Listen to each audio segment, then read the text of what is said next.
You cannot escape from death. CEO is now over, and before we talk about any of the controversies that took place, I do want to say that the event itself was a major success. I have a video documenting all of the upsets, the great moments, even the fight that took place. Check out the video that I did there. But we're going to talk about the controversy. There's a few of them. The first one is very simple, and this is more so related to Tekken and not really CEO, but I've seen a lot of people complaining about the mods in the Tekken chat. You have a tweet from Michael Murray kind of defending the mods, but he says, don't know why people can't just act like normal in the chat. Is it really that hard? And then what was surprising to see, Rip says, there's always people that say dumb things intentionally and get banned for legitimate reasons. But I saw this weekend from the Tekken channel mods was crazy. The amount of permabans I saw could have been timeouts was unbelievable. And basically you just see so many people saying the same thing. I also believe Spaghetti Rip also got timed out in the chat for like 10 minutes. So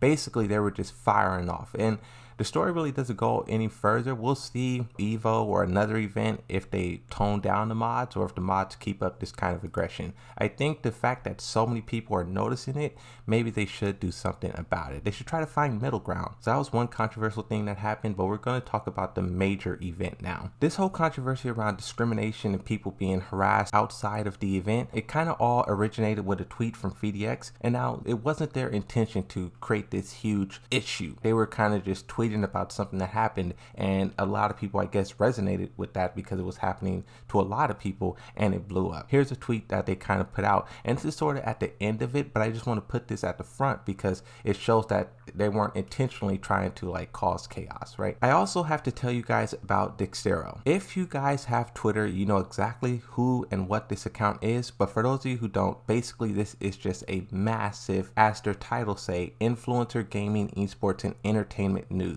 If something happens, they report on it. And when they do report on it, it gets millions of views and interactions and whatnot. The gold check mark says all we need to know. The reason why you have this big outlet focusing on the FGC anyways is because it all starts with the person who was playing Dragon Ball Z Fighters. They threw a punch.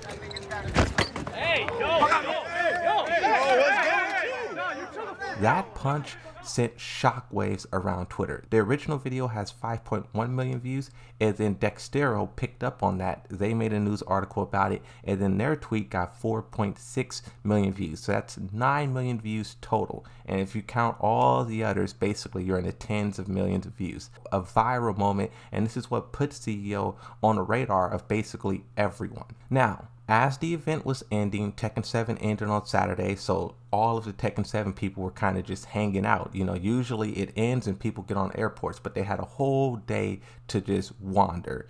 And wandering around Florida, not the best thing to do. A lot of people started to get discrimination. They started to get hit with slurs.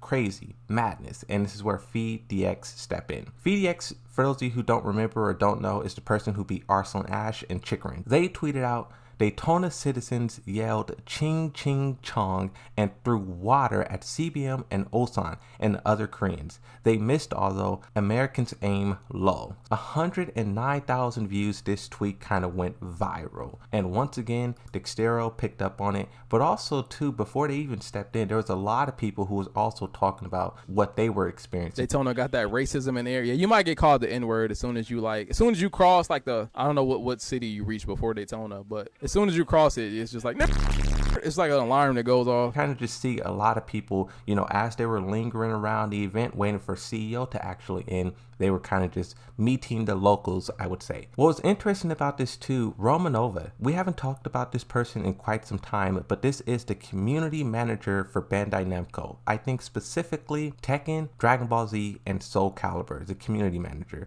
And basically they were responding to this whole event as well. We all await the day CEO is away from there again. And this is something else that I want to talk about as well. And I guess I would just elaborate a little bit on it, but there was some people who were saying CEO should move away from Daytona.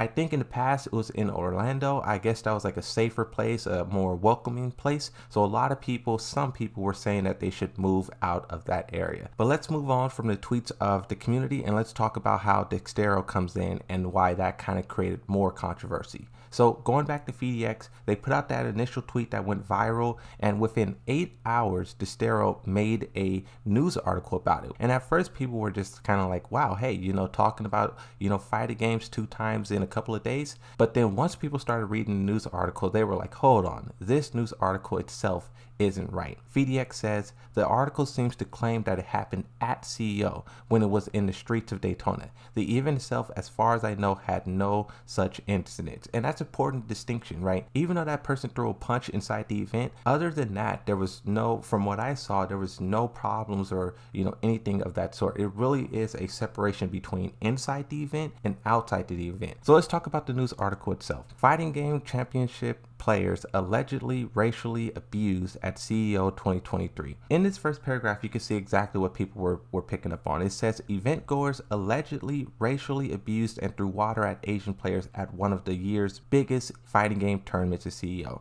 Now, that's not true. It wasn't people at CEO. It was just the locals who sort of, I guess, was just walking around the area or live around the area. Competition can get quite intense, especially for fans which are rooting for their hometown players. However, fans get quite rowdy, especially when out-of-town players dominate a game's bracket, which is what may have happened at CEO this year, as crowds allegedly racially abused some Asian players. This news article horribly misrepresents what happens. Like, they use FeedX tweets as a reference all throughout the news article. But if you see FeedX's tweet, you can see they clearly state Daytona citizens. This is a clear distinction between competitors or people at the event. I don't know how they sort of got confused with the two, because they reference so many different tweets and interactions from Jabali, FeedX, and just so many things. So I don't know if this news article will be taken down or if it will be changed or updated. This news article was so poorly written, and it prompted Jabali to make a response to on Twitter. It says pretty bad writing in that Dextero article, claiming that attendees being harassed by others within CEO. I hate that it happens, and I know that the surrounding areas is keeping us from being a near perfect event, but pretending it happened by fans getting rowdy, time to explore legal. Now, this is crazy.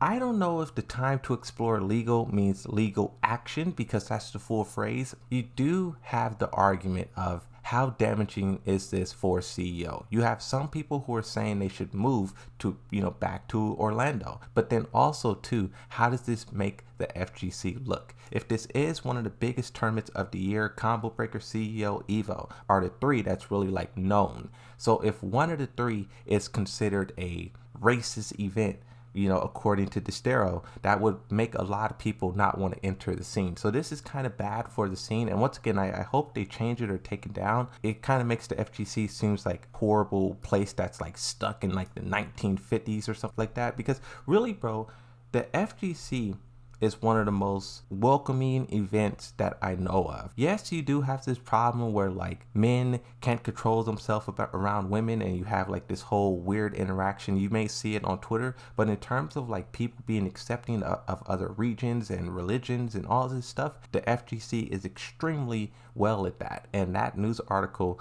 kind of really just kicks all of that progress and accomplishment in our faces. So this isn't their first time getting something wrong. I just follow them kind of frequently on Twitter to keep up with some of the other stuff that happens, and from time to time you will see big streamers like XQC also take issues with the news articles they're writing and it not necessarily being correct. This isn't a one-off event. This is something that happens, I would say probably like once every 2 weeks or something like that. They put out a lot of articles, but